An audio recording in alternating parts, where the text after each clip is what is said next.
A esta hora como todos los días.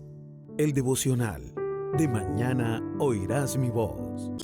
En conexión con Poderosa Celestial Radio.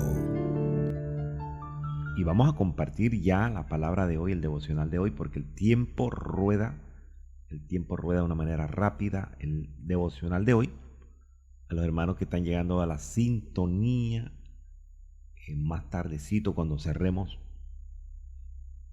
la palabra, pues vamos a saludarlos, quédense allí pendientes. Y la palabra hoy tiene que ver con el Evangelio de Lucas capítulo 7. Vamos a mirar Evangelio de Lucas capítulo 7. Y el Evangelio de Lucas capítulo 7 está muy lleno de muchas cosas. El Evangelio de Lucas capítulo 7 está muy lleno de muchas cosas, y sobre todo de milagros del Señor. Inicia hablando sobre la sanidad de un siervo, de una persona romana, de una persona secular, de una persona que estaba muy alejada de Dios.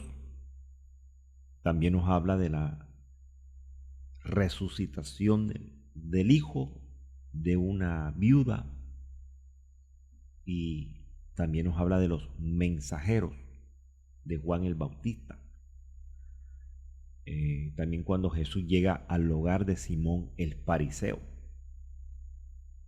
Y son cuatro situaciones que realmente, en resumidas cuentas, nos habla de una sola cosa que se llama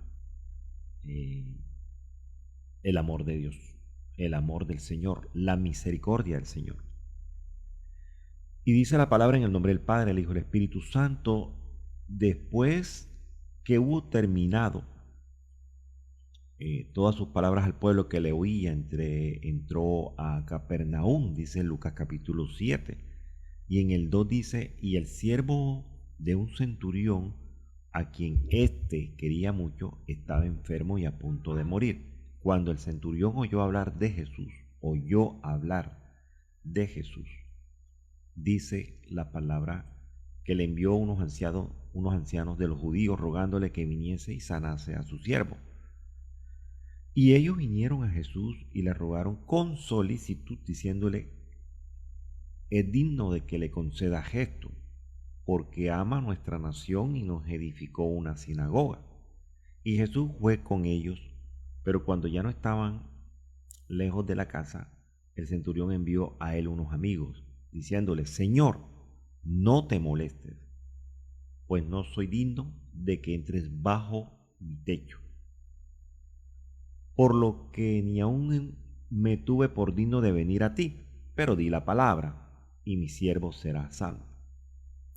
Porque también yo soy hombre puesto bajo autoridad, y tengo soldado bajo mis órdenes, y digo a este: ve y va, y al otro: ven y viene, y a mi siervo: haz esto, y lo hace. Al oír esto, Jesús se maravilló de él, y volviéndose dijo a la gente que le seguía: os digo que ni aún en Israel he hallado tanta fe. Y al regresar a casa, los que habían sido enviados hallaron sano al siervo que había estado enfermo. Alabado y bendito el nombre del Señor, y que Dios, a través del Espíritu Santo, siga añadiendo más sabiduría a esta palabra.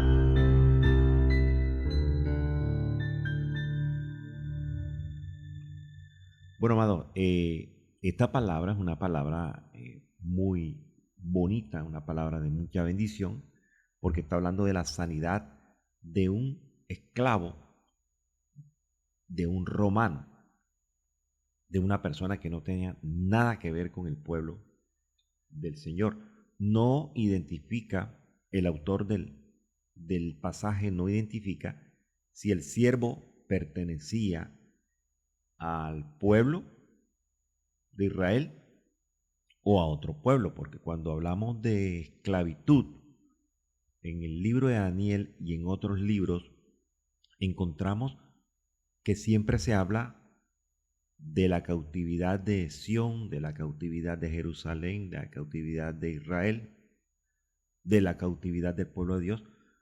Pero fíjense que haciendo un análisis profundo en el libro de Levítico, en Éxodo, en todos esos libros, habían otros pueblos. En los tiempos de Moisés, no solamente el pueblo estaba esclavizado, el pueblo de Israel, ¿sí? La nación de Israel no solamente era esclava, solamente habían otros pueblos que eran esclavos, que estaban sujetos a esclavitud. Y también en Daniel nos habla que también entró en cautividad el pueblo, siempre hablando del pueblo de Israel, pero es que habían otros pueblos que estaban en esclavitud, no solamente el pueblo de Israel. Y aquí no identifica si el siervo o el esclavo era del pueblo de Israel o era de otro pueblo. Lo que es más seguro era que no era romano tampoco, porque ningún romano podía sujetar a esclavitud, podía tener a esclavitud a otro romano. Tiene que ser alguien ajeno a su nacionalidad. De igual manera, me gusta este pasaje porque el Señor se dirige a un lugar y dice la historia que el siervo de este centurión era muy amado por este amo, llamado, no de nombre, sino de título, el centurión. Y él envía unos mensajeros, y diciéndole que viniese aquí a sanar a esa persona amada por él. Y fíjese que me gusta una parte importante porque en Lucas capítulo 7:4, estos mensajeros le dicen al Señor, le hacen un ruego, una solicitud, y le dicen, es digno de que le concedas esto, algo así como que él es digno de que tú le concedas este milagro, él es digno de que tú le concedas este favor. Él, el centurión, es digno, según los mensajeros, él es digno de que tú le ayudes. Él es digno de que tú tengas misericordia del enfermo o de él, porque sabemos que no es ningún secreto que cuando una persona amada por nosotros enferma, nosotros también entramos como que en esa línea de preocupación y muchas veces inclusive de enfermedad. Enferma uno y también casi generalmente en nuestra parte humana entramos en esa atmósfera de enfermedad, de preocupación, una cantidad de cosas que nos añaden la mente, nuestra mente humana, ¿sí? Entonces los mensajeros le dicen, mira, el centurión es digno de que tú vayas. Entonces fíjese que ellos dan testimonio de quién era el centurión. Y en Lucas 7:5 dice, porque Él ama a nuestra nación, porque Él nos edificó una sinagoga, porque Él, o sea, realmente ellos explican a Jesús quién era este varón, que quizás se portaba muy bien con el pueblo, ¿sí? Con la aldea, con la tribu, con la nación, etcétera, etcétera. Pero dice la palabra que Jesús va con ellos y ya estaban cerca de la casa. Entonces el centurión envía a él otras personas, a Jesús, y le dicen, Señor, no te molestes. O sea, algo así como que te manda a decir el centurión que no te molestes, pues no soy digno de que entres bajo mi techo. Y entonces en el 7 dice, por lo que ni aún me tuve por digno de venir a ti, pero di la palabra y mi siervo será sano. Entonces ahí hay unas cosas importantes que desarrollar. La primera, que los primeros mensajeros, le dicen al Señor que él era digno de que lo atendieran, era digno de que le hicieran el favor, era digno de que le hiciera el milagro. Según los mensajeros, los primeros, el centurión era digno de todo. Pero el mismo centurión manda a otros mensajeros a decirle, yo no soy digno, ni que entre bajo mi casa, bajo mi techo, ni tampoco soy digno ni siquiera de mirarte a la cara, ni siquiera soy digno de estar cerca a ti, ni siquiera soy digno de hablarte frente a tu rostro, ni siquiera soy digno de ver tu rostro.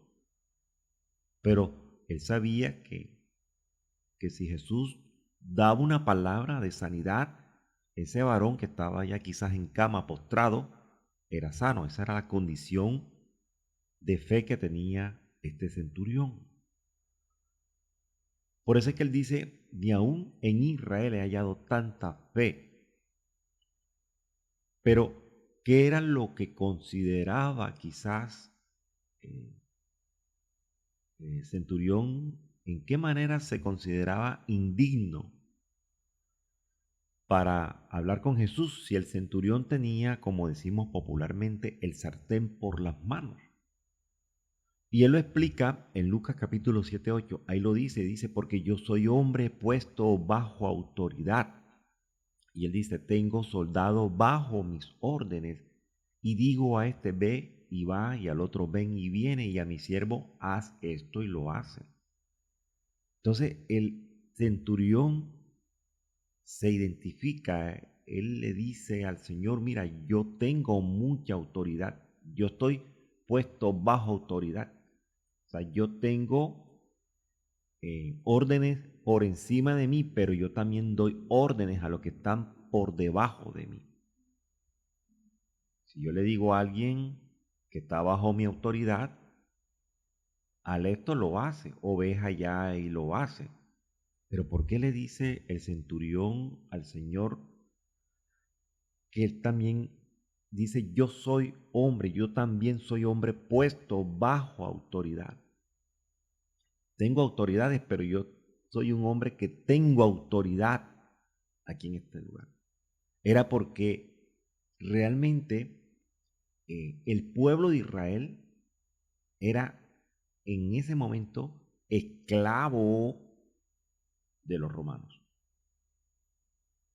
Estaban sujetos a autoridad, el pueblo de Israel.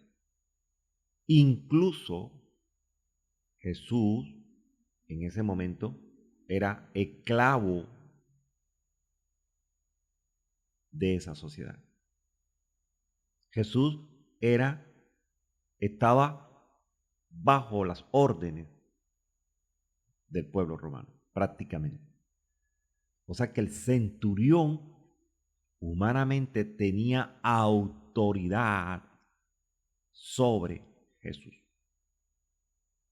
O sea que Jesús en ese momento humanamente tenía que cumplir una orden como esclavo. O sea, fácilmente el centurión podía darle la orden a Jesús, no como lo mandó a decir con los mensajeros, sino le decía como una orden perentoria, una orden militar. Quiero que vengas acá y me sanes a mi esclavo.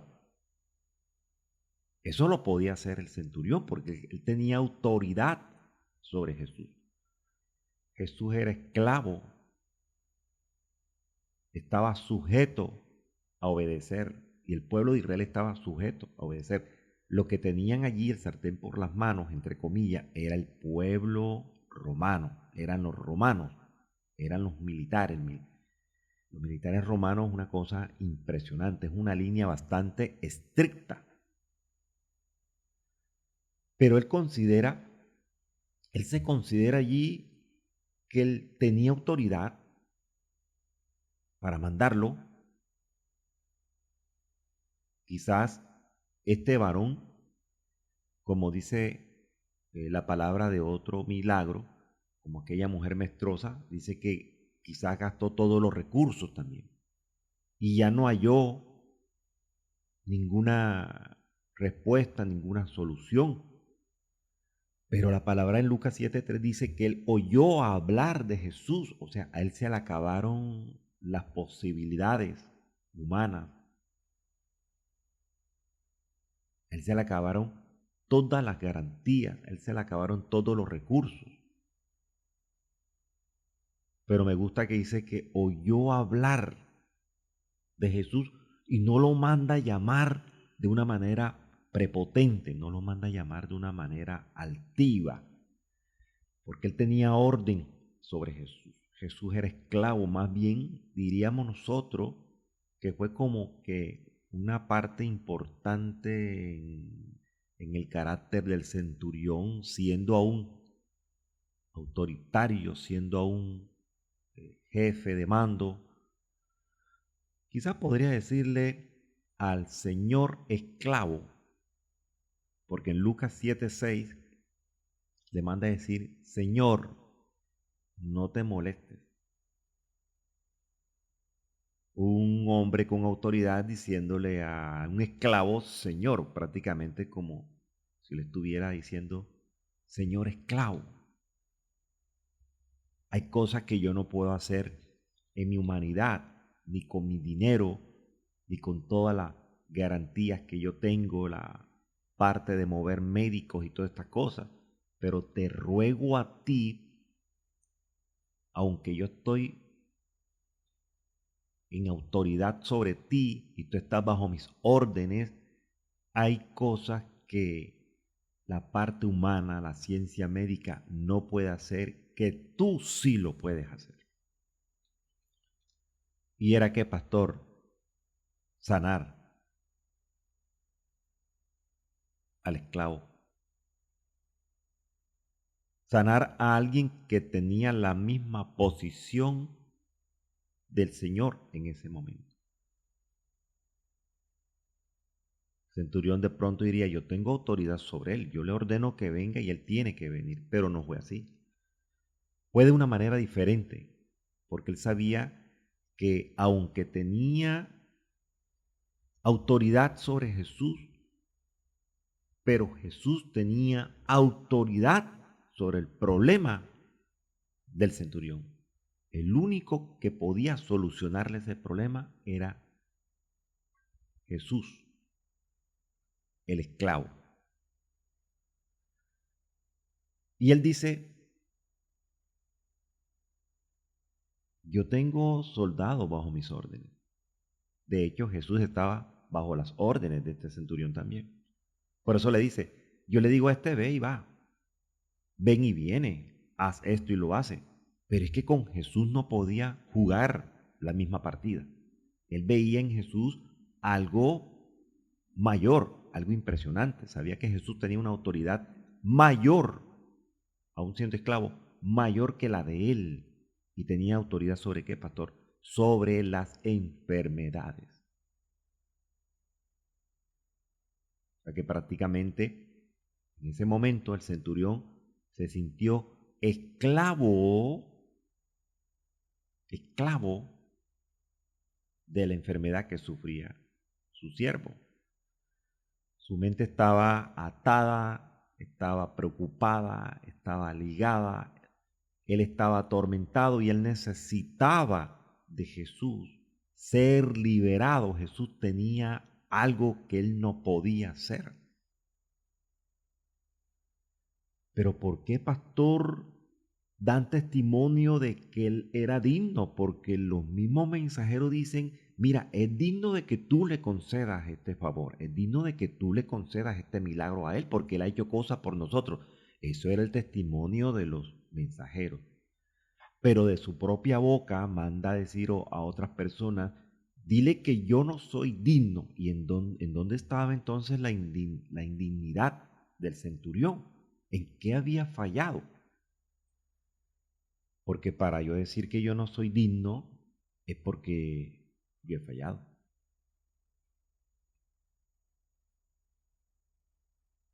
Entonces quizás este centurión lo que reconoce realmente era que había fallado a personas muy amadas, que delante de los ojos de los hombres daban testimonio que él era un hombre intachable, pero que él reconocía internamente que había fallado a muchas personas y había fallado a algunas acciones que había cometido. ¿Y cuáles serían esas acciones, pastor? Que él manejaba en secreto y no podía ser revelado a lo que tenía alrededor, sino que ya sabía que Jesús tenía un poder impresionante, que aún sus secretos más guardados los conocía. ¿Y qué era eso, pastor? Quizás este hombre se estaba portando mal con mamá y papá. Quizás este hombre se estaba portando mal con alguien. Y hay una palabra en Mateo capítulo 10, 37. Usted lo puede buscar en su Biblia electrónica tradicional. Dice en Mateo 10, 37. Mire lo que dice en Mateo 10, 37. El que ama a padre o madre más que a mí, no es digno de mí. El que ama a hijo o a hija más que a mí, no es digno de mí. Y quizás este hombre amaba más las cosas materiales que al mismo Dios, porque era un hombre de fe. Ahí dice que el Señor dijo que este era un hombre de una fe mayor que hasta el mismo pueblo de Israel. Quizá este hombre idolatraba mucho a sus siervos, fíjese. Quizás idolatraba mucho a lo que estaba a su alrededor, idolatraba a su esposa, idolatraba a sus hijos. No nos digamos mentira. A veces nosotros nos salimos de la línea y comenzamos a idolatrar a personas. Porque cuando hablamos de idolatría, enseguida pensamos en imágenes, en figuras, y enseguida pensamos en personas ajenas al camino del Evangelio. Pero dentro de este camino, todavía lastimosamente, hay personas que idolatran a otras personas. Lastimosamente, nos hemos encontrado en este camino que hay siervos y siervas que idolatran a los pastores, idolatran a las pastoras, idolatran a los profetas, a los apóstoles, hermano mío. Una cosa es la honra, el respeto, el amor, y otra cosa es que usted lo tenga allí como una porcelana allí, lo tenga, como dicen, en un escalón allí, en un escalafón, lo tenga allí en un rinconcito. Es intocable, esa persona es intocable. Y hay que me hablen de esa persona. Eso es idolatría. Ahorita hay una cantidad de apostolatría, profetolatría, evangelolatría, pastorolatría, si podemos hablar. No podemos caer en ese engaño, en ese enredo, porque eso nos hace indignos. Cuando amamos más, ¿sí? Aún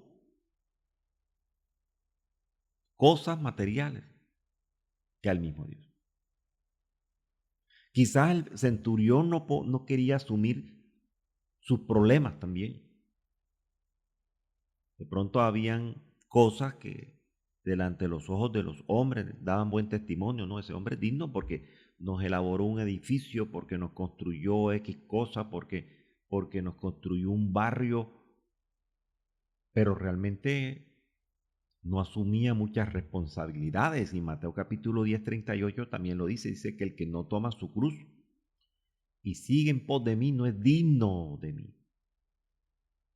De pronto el centurión se dio cuenta de que reconocía que podía seguir, entre comillas, a Dios de a poquito, o por tiempo, por temporada. Y hay muchos falsos profetas que te hablan, es que esta es tu temporada, llegó tu tiempo. ¿Qué temporada ni qué tiempo, hermano mío? El tiempo y la temporada llega cuando usted recibe a Cristo. Ahí cambia enseguida, debe cambiar su vida.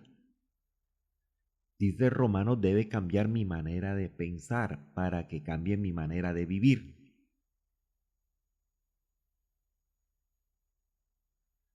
Entonces, tenemos que revisarnos nosotros qué nos hace indignos, en qué estamos cayendo nosotros para, eh, de pronto no reconocemos que somos indignos, pero sí estamos siendo indignos. O quizás había fallado tanto, de pronto había gastado muchas cosas en su vida, como el hijo pródigo. El hijo pródigo reclama su herencia, se va, se la gasta. Cuando ya ve que está en un callejón sin salida, dice, voy a volver a la casa de mi padre y bueno, arreglo las cosas con mi padre. Y fíjese que el mismo hijo pródigo dice, ya yo cometí tantos errores que ya yo no soy digno de ser llamado tu hijo. Necesito que me hagas como uno de tus jornaleros, o sea, ponme en esclavitud también. Porque cometí muchos errores y tengo muchos errores escondidos que tú no conoces. Y de pronto esa era la posición del centurión.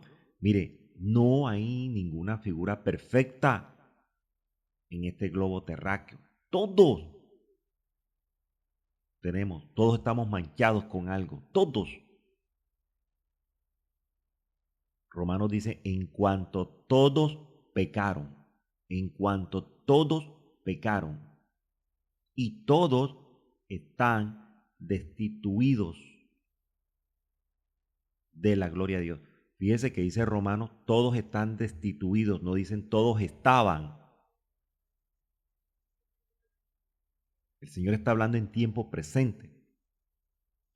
Y de pronto, si yo explico esto de esta manera, quiero que usted lo ponga oído a esto.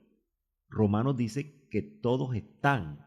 Vamos a buscar la palabra para confirmar si es así. Romano, creo que está en Romanos 3. Sí, mire lo que dice Romanos 3:23. Romanos 3:23 dice, por cuanto todos pecaron, todos, y todos están destituidos. No dice estaban. Algunas versiones dice están privados de la libertad de Dios, están privados de la gloria de Dios. Algunas otras versiones dicen no alcanzan la gloria de Dios por sus pecados. Están lejos de la presencia de Dios. Y todo está en presente, presente, presente. No dice estaban, que es lo que me causa bastante curiosidad. ¿Por qué lo dice en presente y no lo dice en pasado, ni lo dice en futuro? La versión Hunemán dice porque todos pecaron y carecen, otra vez en presente, de la gloria de Dios, en presente. Están privados en presente. Están alejados en presente. Todas las versiones apuntan de que, mire, hay unas versiones que hablan más claro, dice, en la versión TLA dice, todos hemos pecado y por eso estamos presentes, lejos de Dios. Pastor, pero ¿por qué en tiempo presente y por qué no hablan en tiempo pasado ni tampoco hablan en tiempo futuro? Porque realmente lo estamos. Pastor, yo no estoy destituido de la gloria de Dios. Usted y yo no estamos destituidos de la gloria de Dios porque simple y llanamente usted recibió al Señor, reconoce la muerte, reconoce el derramamiento de sangre que nos lava y nos limpia de todo pecado y también reconoce y da gloria a la resurrección de Cristo. Por eso es que nosotros somos justificados gratuitamente por su gracia mediante la redención de Cristo. Pero si usted se sale de esta atmósfera, si usted se sale de este camino y va a probar otros caminos, oiga, está destituido. Pierde la investidura, como en la parte política, ¿verdad? De todos los países.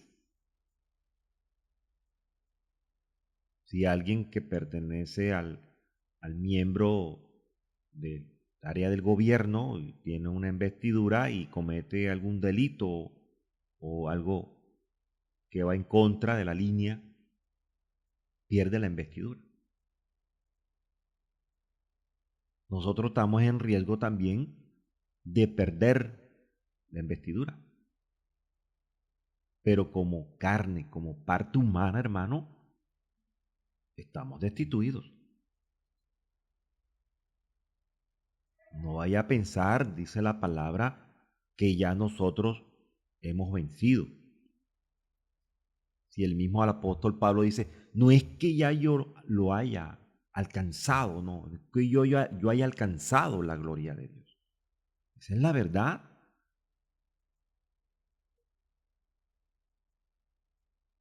Por ahí hay un dicho que dice que en la puerta del horno se quema el pan. Y también la misma palabra, es que la misma palabra nos habla y nos dice, oiga, ponga atención ustedes lo que están haciendo. Porque la misma palabra dice el apóstol Pablo, lo dice el apóstol Pablo en la primera carta a los Corintios capítulo 9. Él lo dice ahí cuando habla sobre los derechos de un apóstol. Que Pablo renuncia a sus derechos y entonces habla de los derechos de un apóstol. Y entonces comienza a hablar por allá, él habla una sabiduría tremenda, habla de la debilidad, pero en Lucas, perdón, en 1 Corintios 9:23 dice, y esto hago por causa del Evangelio, para ganarme a los débiles. Y yo me he hecho débiles, tan débiles como ellos, para que de todos modos salve a algunos de ellos que se sienten indignos. ¿Para qué? Para hacerme copartícipe de él. ¿Dónde está, pastor? ¿En qué cita? Primera carta a los Corintios 9:23 en adelante. Y entonces él dice en el 24, ¿no sabéis que los que corren en el estadio, todos a la verdad corren, pero uno solo se lleva el premio? Corred de tal manera que lo obtengáis.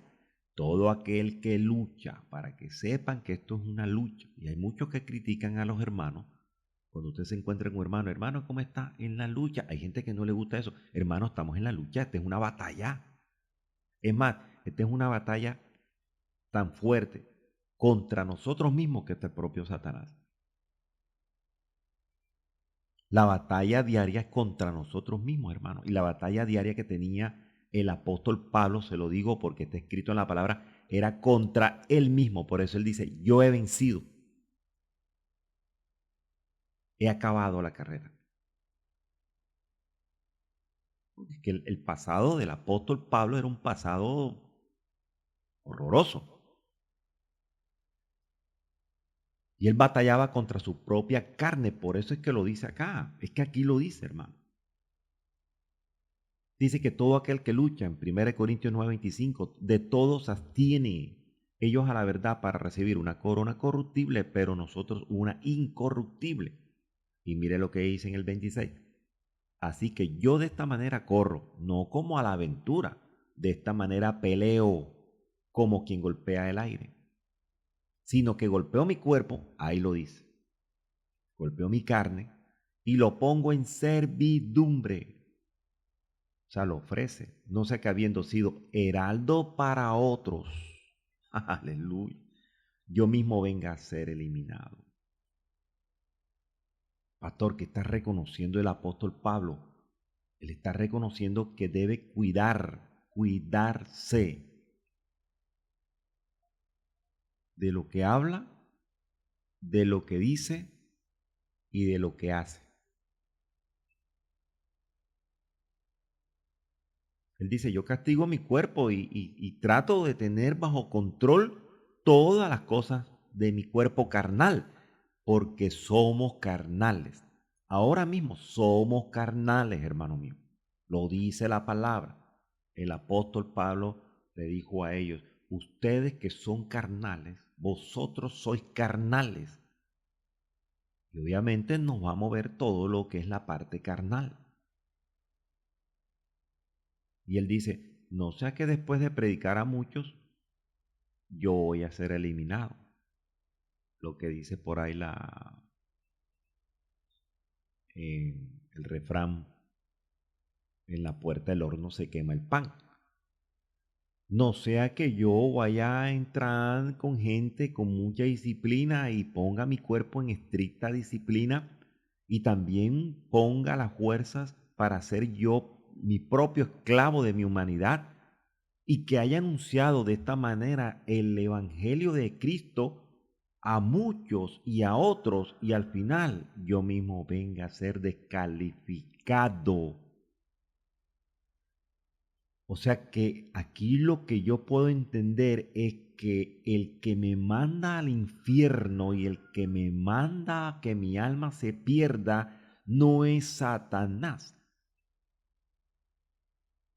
ni siquiera Dios. Pastor, ni siquiera Dios, porque el mismo Jesús dice en los evangelios, yo vine y yo no quiero que ninguna alma se pierda, sino que todas procedan al arrepentimiento. O sea que la misión de Jesús es que ninguno se pierda. Y resulta que Satanás y sus demonios no tienen potestad para enviarme al infierno. Pastor, entonces ¿quién nos envía al infierno y quién es el que toma la decisión? Yo. Yo soy el que decido si voy para arriba o voy para abajo. Entonces no nos justifiquemos, ni justifiquemos a Dios, ni le echemos la culpa a Dios, ni a Cristo, ni al Espíritu Santo, y mucho menos al diablo, hermano.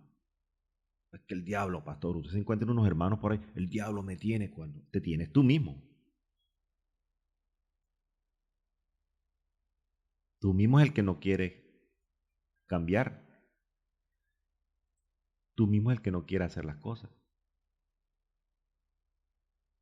Por eso dice, están ahora en tiempo presente destituidos. Solamente nos salva el reconocer la muerte, la resurrección, la sangre, que es la que me justifica.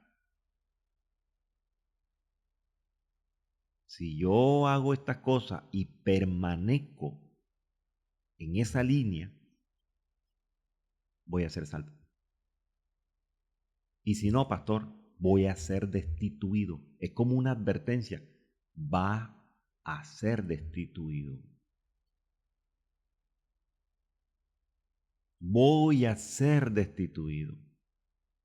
No podemos hablar de las personas, sino también de mí. Y él reconoce, él dice, yo no soy digno. Yo me he portado mal. O sea, yo aparentemente delante de las personas, no. Cualquiera dirá, oiga, qué hombre de Dios. No, esa pastora tiene tremendo testimonio. Oiga, esa pastora es un amor. Oiga. No. Espere. No meta la mano a la candela por otro. Que hay cosas que nos hace indignos. Y a veces no queremos asumir la responsabilidad y los problemas. Y eso me hace indigno.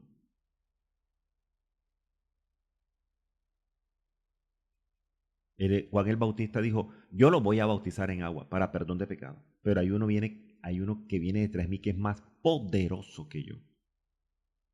Y él expresa, él dice, de la cual yo no soy digno de desatar la correa de su calzado. Prácticamente esta expresión quiere decir que él dijo, Juan el Bautista dijo, que no era digno de ser ni siquiera su esclavo. Él tiene un mayor poder de convencimiento, él tiene algo que yo no tengo, dijo Juan el Bautista. Y aquellos hombres daban testimonio y decían, es digno de que tú le concedas, porque este es tremendo patrón, este es un patrón tremendo. Oiga, este patrón nos da las 3 comidas, merienda, nos da la comisión mensual, trimestral, semestral, anual, las primas de mitad de año, las primas navideñas. No, no, este es un tremendo patrón. Él es digno de que ustedes le hagan el milagro. No, no, no. Esto no es por obra. Pero lo que vio Jesús en este varón, el centurión, era que él reconoce que él podía ser muy bueno con la gente, pero por dentro estaba reventado.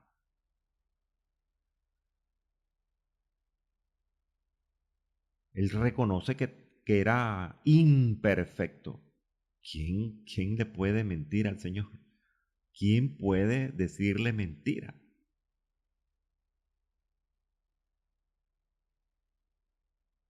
El joven este dice, he pecado contra ti y contra el cielo. Ya no soy digno, porque he pecado. Y eso es lo que le agrada al Señor. Reconocer, dice que el que reconoce su pecado, dice Proverbio, el que reconoce, el que declara su pecado y se aparta, alcanzará la misericordia. El problema no es que yo esté siempre allí en el pecado, allí en el pecado, allí en el pecado, peco, rezo y empato, pastor. Peco, rezo y empato, pastor. No, no, no, no. Aquí no se juega esa jugada, fíjate. Aquí no es así. Aquí es peco, me arrepiento y me aparto.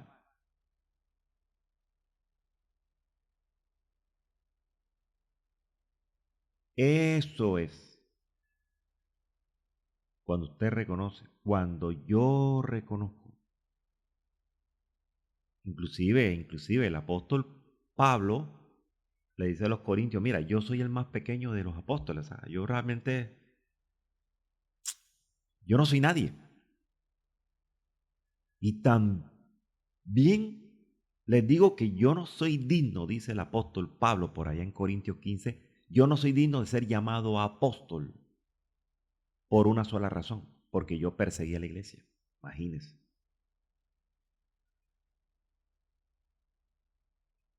No somos dignos de nada, hermano. Por allá le dice a los filipenses, quiero que ustedes se comporten como es digno del Evangelio de Cristo. Y cualquier cosa que nosotros hagamos nos hace indigno. Cualquier cosa. Por eso tenemos que reconocerlo. En Colosenses dice, porque andéis como es digno del Señor, agradándole en todo, llevando fruto en toda buena obra y creciendo en el conocimiento de Dios. Creo que hay una palabra ya para ir cerrando.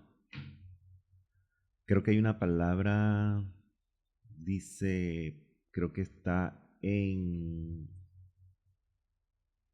la primera carta a los Corintios.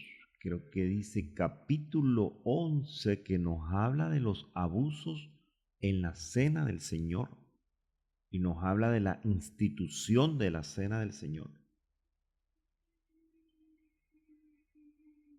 Aquí está, en 1 Corintios 11:27.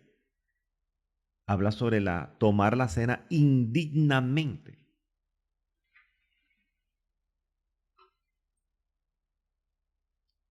Dice que de manera que cualquiera que comiere este pan o bebiere esta copa del Señor indignamente, será culpado del cuerpo y de la sangre del Señor.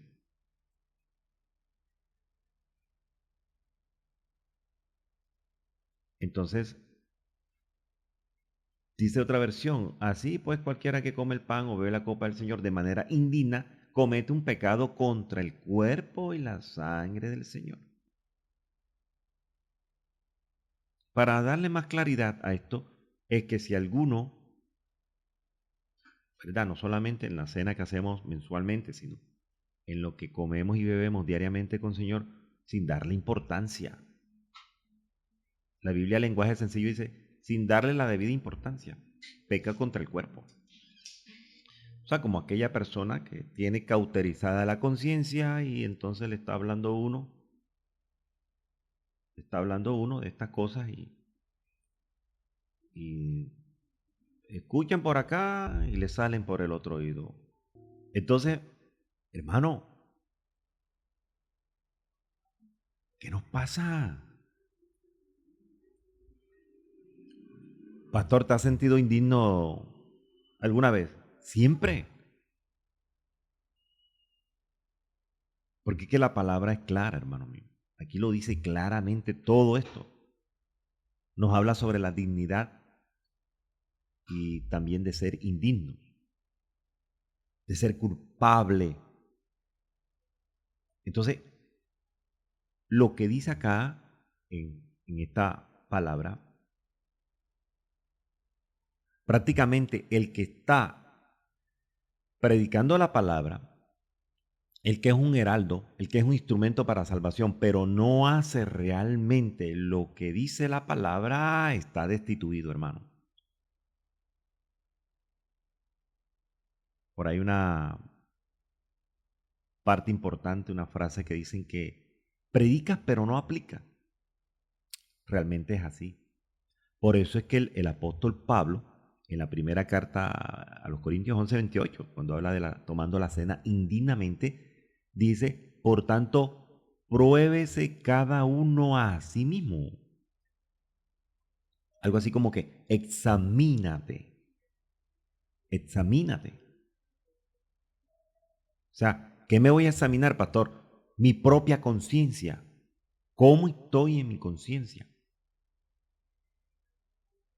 El salmista David le ora al Señor, le rinde allí una oración al Señor y le dice, pruébame, conoce mis pensamientos, mira si en esos pensamientos hay camino de perversidad, y aunque sí los había, y aunque sí los hay caminos de perversidad en nuestra mente muchas veces. Cuando usted piensa mal de algo, por X o Y, ya listo, perversidad. Y eso es lo que ministra el corazón, porque Jeremías dice que el corazón es engañoso y perverso y engañoso, más que todas las cosas. Imagínense, tremendo allí. Entonces yo antes de examinar a otro, yo tengo que mirar por mí mismo. ¿Qué estoy haciendo, hermano? Porque la misma parte, vamos a ir ya para ir cerrando en esta parte, dice, porque el que come y bebe indignamente sin discernir el cuerpo del Señor, juicio come y bebe para sí. Vamos a ver qué dice otra versión. A mí me gusta consultarlo porque nos habla claramente. Más claro todavía, dicen por ahí, más claro no canta un gallo. El que come y bebe sin fijarse de que lo que está haciendo es tratando el cuerpo del Señor, va a recibir mayor castigo. Este es como el que dice Santiago. Santiago dice el que se haga maestro.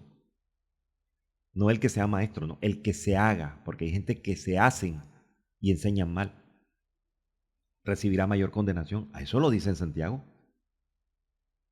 Hay gente que quiere ser cosas que el Señor no le ha mandado a hacer.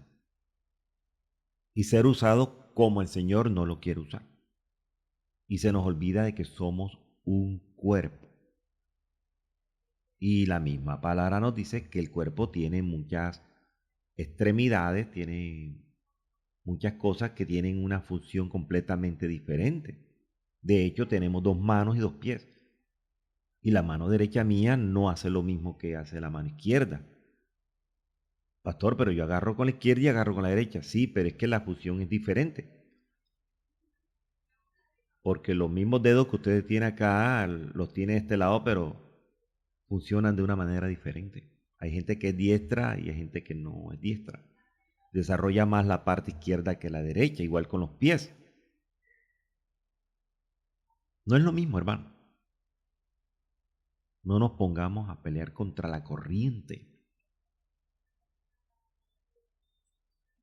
Y dice, porque el que come y bebe indignamente sin discernir el cuerpo, juicio come y bebe para sí mismo. Fíjese que es para uno mismo, no dice que alguien me está condenando o alguien me está... Por eso es que la misma palabra dice en 11:31, en la primera carta a los Corintios, si pues nos examinásemos a nosotros mismos, no seríamos juzgados. O sea, revisar la conciencia.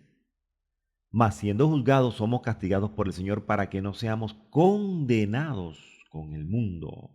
Alabado y bendito el nombre del Señor. O sea que en cierta forma este varón centurión tenía por eso es que el Señor se impacta, él se sorprende y dice, caramba, ni en Israel encontré una persona con esa conciencia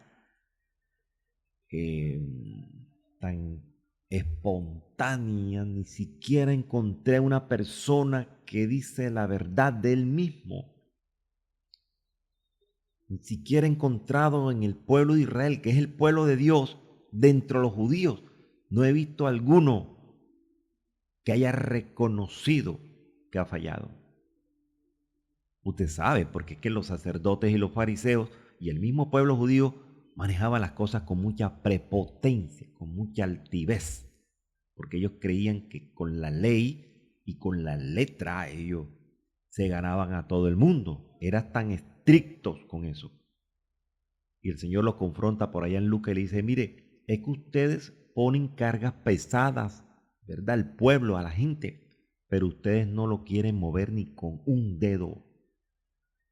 Pastor, y eso ocurre hoy día. Eso ocurre hoy día a la luz del Señor. Y no solamente en el Evangelio. Vean, en el Evangelio ocurren muchas cosas.